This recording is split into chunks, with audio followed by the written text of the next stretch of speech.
नमस्कार दोस्तों, स्वागत करता हूँ एक नई वीडियो के साथ। दोस्तों, कल हमारी वीडियो के ऊपर एक कमेंट आया था और उन्होंने एक स्टॉक को लेके रिकमेंड किया है कि उसके ऊपर वीडियो बनाई जाए।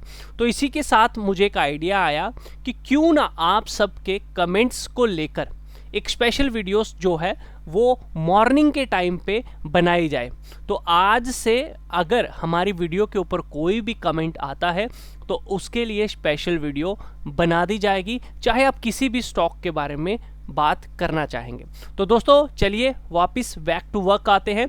तो दोस्तों, KRN हीट एक्सचेंजर स्टॉक के अंदर अगर आप लोगों की इन्वेस्टमेंट है या फिर KRN हीट एक्सचेंजर स्टॉक के अंदर आप लोग इन्वेस्टमेंट कर चुके हैं और अब एवरेज करने का सोच रहे हैं नीचे की तरफ, तो ये वीडियो आप लोगों के लिए खास है। और एक चीज़ और बता दूं कि अगर आप नए निवेशक हैं और इस स्टॉक को देखकर बड़ा मन जो है आपका इसकी तरफ चलता जा रहा है कि भैया इसको पकड़ लूं, तो भी ये वीडियो आप लोगों के लिए खास है। तो ध्यान से देखना इस KRN हीट एक्सचेंजर शेयर के बारे में। जितना भी बताऊंगा आपको काम आएगा और प्रॉफिट कमाने में बहुत ज़्यादा मदद करेगा। तो शेयर मार्केट में प्रॉफिट कमाना चाहते हो तो इसके लिए एक चीज़ तो ज़रूर बोलना चाहूँगा, चैनल को सब्सक्राइब ज़रूर कर लेना बेल आइकन के साथ। आपको खुद पता चल जाएगा सब्सक्राइब के बाद वाकई में प्रॉफिट हो रहा है या फिर नहीं हो रहा है। देखो, सबसे पहले हम बात करेंगे इसके किसकी, होल्डिंग पैटर्न की। तो भैया सारा माल तो प्रमोटर दबा के बैठा है 70%, ये बहुत अच्छी बात है।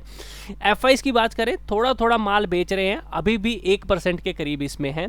DIs की बात करें तो 6% के करीब इसमें माल DIs के पास है। तो आप ये कह सकते हो कि नियर अराउंड कोई 8% माल जो है वो बड़े प्लेयर के पास है। तो यानी कि 80% तो माल बड़े प्लेयर के पास है, प्रमोटर और FIs DIs, बाकी बचे पब्लिक 18% के करीब पब्लिक के पास माल है। ठीक है, तो होल्डिंग पैटर्न में कोई दिक्कत वाली बात नहीं है। हाँ, इन फ्यूचर अगर प्रमोटर थोड़ा सा माल बेचे और वहां पर FIs DIs अपना इंटरेस्ट दिखाए ना तो और भी बहुत अच्छा हो जाएगा। ठीक है, अब ये होल्डिंग पैटर्न तो अच्छा है, लेकिन और अच्छा कैसे हो जाएगा वो भी आपको पता चल गया। तो आपकी स्टडी गलत नहीं है, अच्छा खासा आपने एक अच्छे स्टॉक में ही पैसा लगाया है as per share holding pattern. लेकिन एक स्टॉक सिर्फ शेयर होल्डिंग पैटर्न से नहीं चलता, उसके कुछ फंडामेंटल्स होते हैं, कुछ टेक्निकल होते हैं। तो आइए समझते हैं इसका थोड़ा फंडामेंटल। देखो, रेवेन्यू आप लोगों को बताऊंगा, लेकिन ये ना स्टैंड अलोन है, कंसोलिडेशन बेसिस पे नहीं मिल रहा है जिसमें सारा बिजनेस आ जाता है। तो अगर कंसोलिडेशन पे मिलता तो और बहुत अच्छा था, बट मैं अभी आपको स्टैंड अलोन पे ही दिखा पाऊंगा, क्योंकि देखो मैं कंसोलिडेशन पे जब भी क्लिक करता हूँ कुछ नहीं आ रहा है। तो ये थोड़ा सा एक डिसएडवांटेज जरूर है कि आप उसके ऊपर इसकी जानकारी नहीं ले पा रहे हो। रेवेन्यू की बात करूँ, 308 करोड़ कंपनी का रेवेन्यू है साल का। ठीक है, तो यानी कि पर मंथ का कितना हो गया आप लोग डिवाइड जरूर कर लीजिएगा। आई थिंक ये नियर अराउंड 12 3 या 36, तो आप कह सकते हो कि 2.5 करोड़ का इनका रेवेन्यू है मंथली बेसिस। ठीक है, और क्वार्टरली कितना हो गया अब आप लोग खुद जनरेट कर लीजिएगा। नेट प्रॉफिट की बात करूँ तो जी हाँ, कंपनी प्रॉफिटेबल है, ये बहुत अच्छी बात है।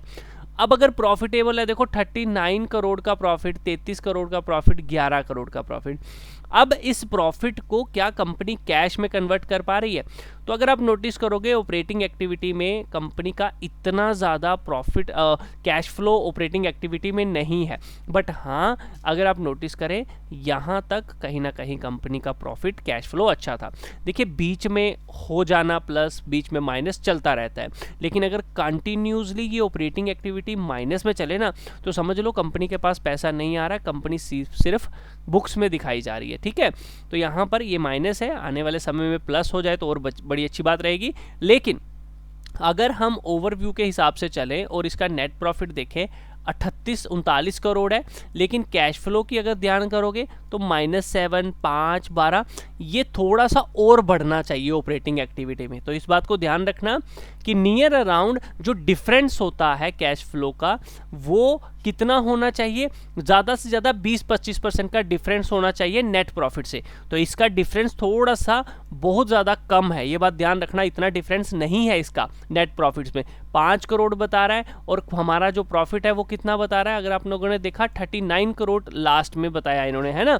उसके पहले सॉरी, मैं फिर से वापस जाता हूँ, आप लोगों को दिखा देता हूँ ओवरव्यू नेट प्रॉफिट। तो यहाँ पर देखोगे इधर तो चलो वो माइनस दिखा रहा है, लेकिन अगर पिछला देखोगे तो 33 करोड़ समथिंग था। जस्ट वेट करना, मैं नीचे लेके जाता हूँ इसको। देखो ध्यान से इस चीज़ को समझो, सीखोगे ना तो आगे बढ़ जाओगे, नहीं सीखोगे तो भैया कुछ नहीं बनने वाला। देखो नेट प्रॉफिट अगर आप नोटिस करो, मैं यहाँ पे क्लिक करता हूँ, कितना बता रहा है 33 करोड़। तो यहाँ पर अगर आप कैश फ्लो देखते हो तो वो कितना है 5 करोड़ 12 करोड़। तो ये डिफरेंस जो है ना ये अच्छी बात नहीं है, ठीक है, इस बात का ध्यान रखो। तो इतना अच्छा मैं नहीं बोलूँगा कि भैया रेवेन्यू के साथ कंपनी प्रॉफिट जनरेट कर रही है, बट प्रॉफिट को क्या कैश में कन्वर्ट कर पा रही है वो आप लोगों को संकेत में ज़रूर डाल सकता है, इस बात का ध्यान रखना।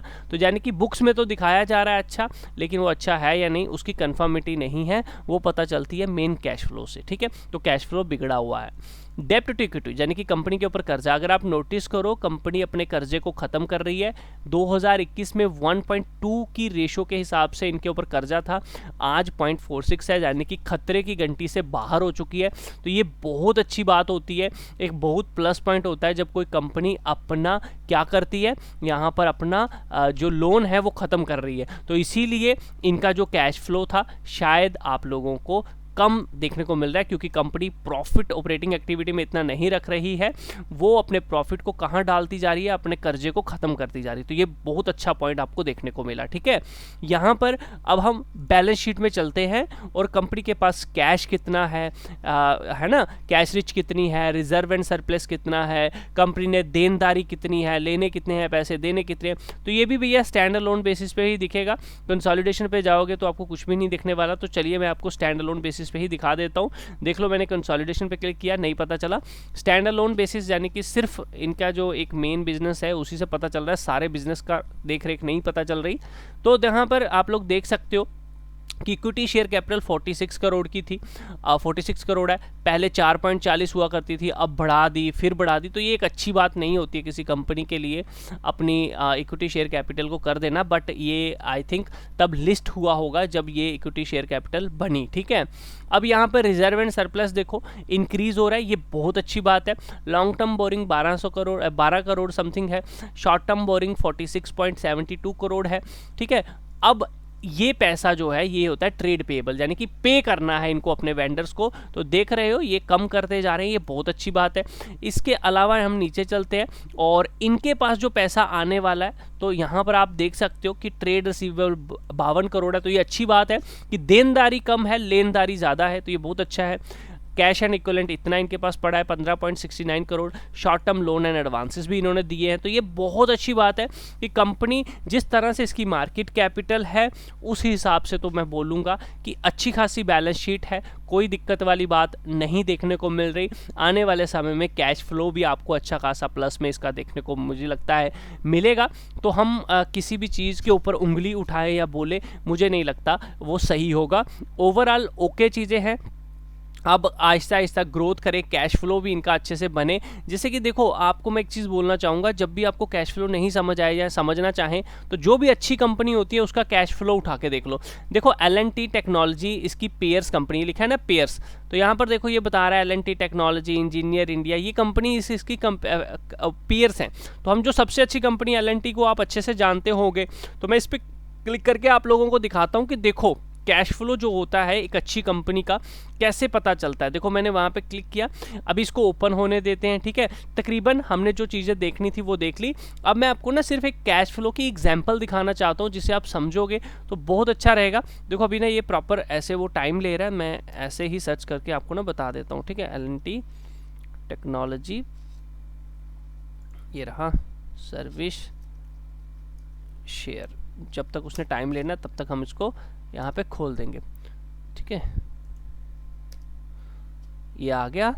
अब इसको मनी कंट्रोल पे हम खोल देते हैं, अगर खुलता है तो। ये खुल रहा है, टाइम ले रहा है। तो नीचे आते हैं, देखो मैं यहाँ पे आपको इसका दिखाता हूँ कैश फ्लो, आपको खुद समझ आएगा कि मैं क्यों ऐसा बोलता हूँ बार बार। देखो एक तो इसका बिजनेस कंसोलिडेशन बेसिस पे समझ आ रहा है। दूसरा देखो नेट प्रॉफिट, देखो यहाँ पे कितना है, पहले तो आप ये समझो नेट प्रॉफिट कितना बता रहा है, 1300 करोड़ 1213 करोड़, ठीक है। अब इसका कैश फ्लो देखो, यहाँ पर देखो कैश फ्लो में है डिफरेंस, उल्टा ज़्यादा ही है, देख रहे हो, समझ रहे हो, है ना। तो ये चीज़ बहुत ज़रूरी होती है किसी भी अच्छी कंपनी के लिए, ये हमेशा ध्यान रखना, ठीक है। नेट प्रॉफिट से 20-25% का ही डिफरेंस होना चाहिए, ज़्यादा डिफरेंस नहीं होना चाहिए। आई होप आपको मेरी चीज़ें समझ आ रही होंगी। तो इसका कैश फ्लो के ऊपर थोड़ा ध्यान रखना, आने वाले समय में वो बिगड़ा ना तो अच्छी बात नहीं होती। अब आ जाते हैं टेक्निकल बेसिस। दोस्तों एज पर टेक्निकल बेसिस मैं आप लोगों को बता दूं कि इसके अंदर 903 रुपये से 850 का एक रेजिस्टेंस है, एक सेलिंग जोन है जहां से सेलिंग देखने को मिलती है। अगर ये इसके ऊपर निकल गया तो बहुत अच्छा मूव देखने को मिलेगा, जिसमें ये ऊपर की तरफ 1500 तक जाने की पूरी कोशिश करेगा। ये जो रेंज थी, इस रेंज को बनाने की कोशिश करेगा। अब देखो अगर 1-2 दिन में ही ये ब्रेकआउट आ गया ना, यहाँ ये एक तो ट्रेंड लाइन भी बनी हुई है, ध्यान रखना। इसने अभी वनडे के बेसिस पे अपनी 20-50 SMA के नीचे क्लोजिंग दी हुई है। जिनको नहीं पता SMA क्या होती है, मूविंग एवरेज क्या होती है, जो सीखना चाहते हैं उनको बोलना चाहूँगा हमारी प्लेलिस्ट में जाओ, चैनल के ऊपर जाओ, उसके अंदर एक बिल्कुल बेसिक टू हीरो वाला क्या है वीडियो की प्लेलिस्ट है, 14 वीडियोस हैं, ये देख लोगे ना तो प्रॉफिटेबल बन जाओगे, बस इतना कहूँगा, ठीक है। तो इसको देख लो, आपको समझ आ जाएगा अब जो मैं टेक्निकल बातें कर रहा हूँ। तो ये मूविंग एवरेज होती है, पिछले 50 दिन की मूविंग एवरेज के नीचे आ चुका है वनडे के बेसिस पे, इसके ऊपर सस्टेन होना ज़रूरी है। ये जो ट्रेंड है आप लोग देख रहे हो, इसका ब्रेकआउट आना बड़ा ज़रूरी है। ब्रेकआउट देके रीटेस्ट होकर अगर ये ऊपर की तरफ निकला और 903 के ऊपर सस्टेन हुआ तो हो सकता है या तो इसी ट्रेंड लाइन को कुछ इस तरह से फॉलो करता हुआ चलेगा, लेकिन अगर इसके ऊपर चला गया तो इसका कोई रेजिस्टेंस नहीं रहेगा, सीधा यहाँ तक जाएगा और बड़ी तेजी के साथ आपको 1300 के टारगेट जो है वो दे देगा। और इसी रेंज में अगर इसने चलना शुरू किया तो आप लोगों को बता दूं कुछ इस तरह से चलता हुआ कहीं ना कहीं 1800, 1600, 2000 आराम से चला जाएगा। 2025 की एंडिंग तक ही ये आपको 2000 प्लस के टारगेट दे सकता है, ये बात ध्यान रखना। लेकिन इस रेंज में आना ज़रूरी है, ये एक तरीका कह लो, ये एक वे कह लो, ये एक रास्ता है। इसके अंदर आएगा तब चलेगा। हो सकता है, एक बात ध्यान रखना, इसके अंदर आए फॉल कर जाए, ये भी हो सकता है। तो अगर आप इस रेंज में ट्रेड करोगे तो आप इसी ट्रेंड लाइन का एक स्टॉप लॉस रख लेना कि भैया इसके बाहर निकलेगा मैं एग्जिट कर दूंगा। और दूसरा, अगर आप 903 के ऊपर लेते हैं, ये यहाँ पर सस्टेन कर गया 3-4 दिन के लिए, या फिर ठीक है मिनिमम मैं कहता हूँ अगर 3 दिन के लिए इसके ऊपर सस्टेन हो गया, ग्रीन कैंडल लगातार बन गई ना यहाँ पर, ठीक है, तो ये आपको बड़ा टारगेट दे देगा, इसमें बुलिशनेस दोबारा आ जाएगी। उस केस में आप 850 का भी स्टॉप लॉस लगा सकते हो। अभी नीचे की तरफ 695 जो लोग एवरेज करने का सोच रहे हैं यहाँ करें, 608 के पास आप एवरेज कर सकते हैं, ठीक है, जिनके पास पैसा है।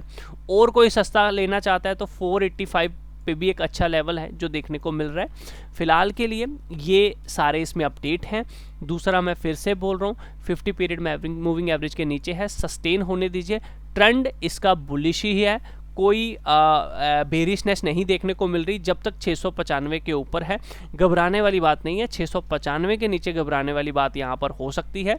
और दूसरा, फिर से मैं आपको बोल रहा हूँ कि इस चैनल पैटर्न के अंदर आएगा तो आपको दोबारा एक तेज़ी फटाफट देखने को मिलेगी।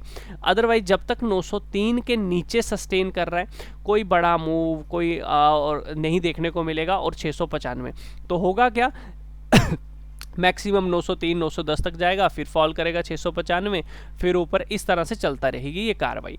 तो ध्यान रखना 903 के ऊपर एक फास्ट मूव देखने को मिलेगा, और जो पोजिशनल होंगे, जो स्विंग वाले होंगे, वो 903 का भी स्टॉप लॉस लेके चल सकते हैं, आपको अच्छा रिटर्न दे सकता है, लेकिन 903 के ऊपर। वीडियो अच्छा लगा होगा लाइक ज़रूर करना, शेयर ज़रूर करना। इसी तरह की वीडियोस पाने के लिए चैनल को सब्सक्राइब कर लेना बेल आइकन के साथ। मिलता हूँ नेक्स्ट वीडियो में। ट्रेड लेने से पहले एक बार अपने फाइनेंशियल एडवाइज़र से ज़रूर पूछना, क्योंकि रिस्क आप